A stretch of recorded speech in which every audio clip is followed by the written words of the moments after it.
At dawn, the countryside lay quiet. An empty road stretched toward a distant home, covered in soft morning mist. It was peaceful, yet filled with longing. Jesus once told a story in a place like this. There was a man who had 2 sons. They lived together near their modest home, under the same roof, under the same care of their father.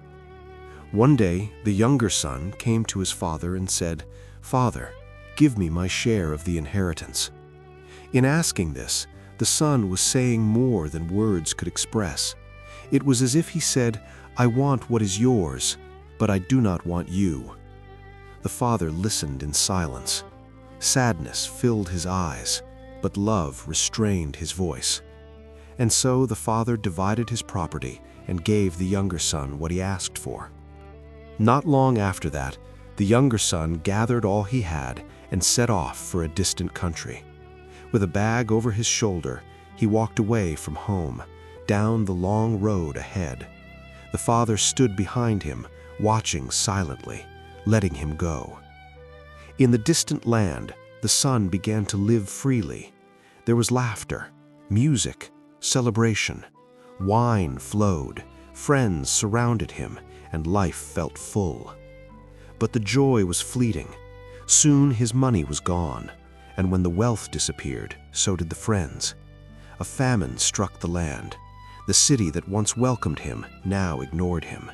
He sat alone in dark streets, an empty purse beside him, abandoned and defeated. Desperate to survive, he took the lowest work he could find, feeding pigs. Day after day he stood in the mud, clothes torn, hands dirty, hunger burning within him. He longed to fill his stomach with the food the pigs were eating, but no one gave him anything. Then, one quiet moment, sitting on the ground, the son came to his senses. He bowed his head, and he remembered home. He remembered his father. He said to himself, "How many of my father's hired servants have food to spare, and here I am starving to death. I will arise and go to my father and say to him, 'Father, I have sinned against heaven and against you. I am no longer worthy to be called your son. Make me like one of your hired servants.'" And so he began the journey home. Weak and weary, he walked the dusty road, each step heavy with shame, yet filled with hope. Far away, the house came into view. Every day, the father had been watching the road, standing on the hill, eyes fixed on the horizon, waiting. And while the son was still a long way off, the father saw him. Recognition filled his face, his heart moved with compassion, and the father ran. He ran down the road, robes flowing, dignity forgotten. He reached his son and threw his arms around him and kissed him. The son began to speak, "Father, I have sinned against heaven and against you. I am no longer worthy to be called your son." But the father would not let him finish. "Quick," he said to the servants, "bring the best robe and put it on him. Put a ring on his finger and sandals on his feet. Bring the fattened calf and kill it. Let us celebrate with a feast. For this son of mine was dead and is alive again. He was lost and is found." And they began to celebrate. Music filled the home, light returned to the house, joy replaced sorrow. But the older son was in the field. As he worked, he heard the sound of music and dancing. When he learned what had happened, anger rose within him. He refused to go in. The father came out to him.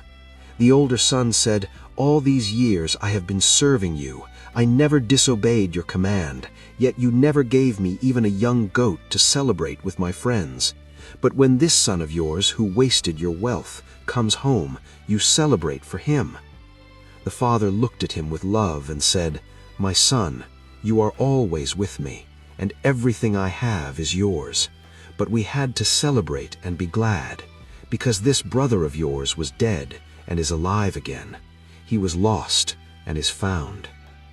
Jesus ended the story without telling us what the older son decided, because the story is still being written in us.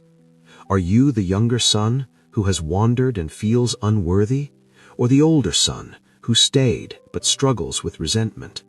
Either way, the Father's invitation is the same. Come home, not as a servant, not as a failure, but as a son, as a daughter. No matter how far you've gone, God's arms are longer. No matter how broken you feel, His grace is stronger. The Father is watching the road, and the moment you turn back, He runs.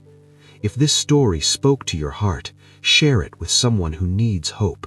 Comment, "I'm coming home." And remember, you were never forgotten. You were always loved.